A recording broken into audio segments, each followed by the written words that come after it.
બનાવીએ છે રાજેશની છે ને ખીરું લઈ આવ્યા છે ગાય વ્યાની છે ને અહીંયાથી. તો હવે જો બરી બનાવીએ છે ખાંડ નાખીને આમાં રાખ્યું છે એટલું હજી એક થાળ બની જાય ને પછી બીજા પાછા 2 થાળી બનશે.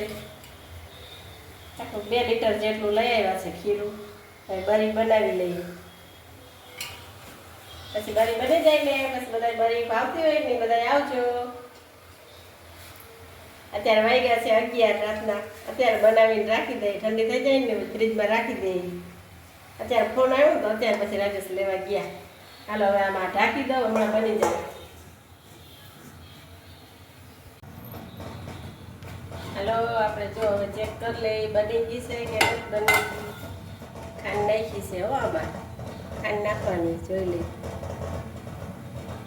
ચાકુ ચોઈટી નહીં ને એટલે બની ગઈ. હવે બની ગઈ. હવે બહાર કાઢી થોડીક વાર ઠંડી થઈ જાય પછી ફ્રીજમાં રાખી દઈએ. ઠંડી ઠંડી મજા આવશે ખાવાની. એક હજી બને એક થાળા ઉતારી ચા બની ગઈ. ઠંડી થઈ જાય ને બધા પીસ પાડી અને રાખી દઉં ફ્રીજમાં ડબ્બામાં ભરી. પછી આમાં થાય છે 3 ઘાણા.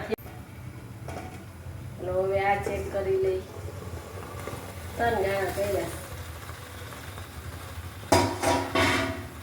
આમાં જોઈ લઈએ ના નથી દઈ હજી વાર લાગશે. બધા બરી ખાવા જો બરી બની ગઈ છે. અમે તો અડધા સામે ખાઈ લીધી છે. જો મેન રાજેશે ખાઈ લીધી. અત્યારે છે ને કેટલા વાગ્યા 11:30 થયા છે રાતના. એટલે અમે રાજેશે ખાઈ લીધી ને જો આટલી હવે બની ગયા. ઠંડી થઈ જાય ને ફ્રીજમાં રાખી દઈએ. હાલો બધા બરી ખાવા. અમારે ગાય કે ભેંસ નથી હો એ રાજેશ લઈ આવ્યા છે બહારથી ખીરું એટલે બનાવી છે. કે તમારે ગાય ભેંસ છે ભાઈ તું કહેશે અમને ખીરું લઈને બનાવીશ. આમાં કાજુ બદામ ને એવું નાખાય માથે અમે નથી નાખ્યું ખાલી ખાંડ જ નાખીશ. પ્લેન કરી છે પ્લેન મજા આવે પણ કાજુ બદામ ને માથે રાખી ચોટે ને નીકળી જાય છે માથે ફરી જાય. હાલો બરી ખાવાની અમે તો ખાઈ લીધી જોવો છે.